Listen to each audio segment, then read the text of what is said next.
My name's Chris Little. I've been a resident of Rancho Cucamonga since 1994, and I'm here to talk about the Etijuana Heights plan, and I understand what you just said about that, and I'm here to help you think about your vote. Our city has done a fairly good job of growing in a balanced and logical way over the years, very good.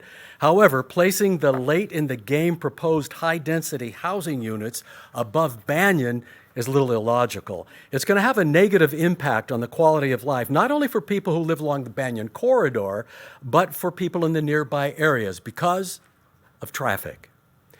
It'll have a negative impact, as I said, because of the traffic. There's already an imbalance of ingress and egress from the north, south, east, and west. Specifically, there is no northern route in or out of the Foothill area from the 15 freeway over to Sapphire.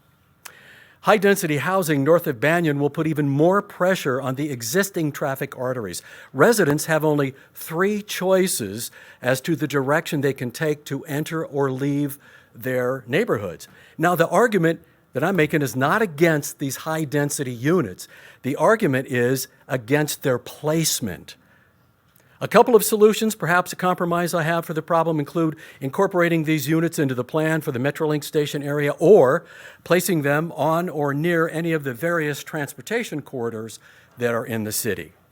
Now, this is a quality of life issue, and I know you have to balance what you think is right against what the community thinks is right, or with maybe what the community thinks is right. And what I'm asking you to do is seriously consider what the community says it wants. And I think you know because it's been online a lot. It's my unscientific survey, but I have been unable to find any members of the community who think the proposed high-density housing location is right. Now, your decision must be swayed more by the desires of the voters as opposed to the campaign donations you've received from many developers, including James Prevetti, who wants to build those units. Lynn Kennedy, for example, received a donation from Prevetti.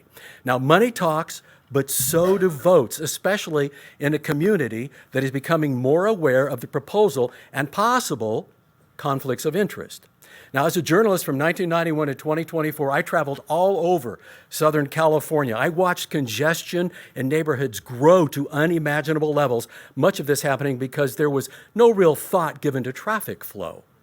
And neighborhoods became choked. What I also saw was a logical approach to building, and that approach was to place high-density housing on or near transportation corridors and transportation hubs. So please have the courage and the foresight to deny the approval for these proposed units or place them in an area where the commuters will have more convenient access to mass transportation and north, south, east, and west arteries.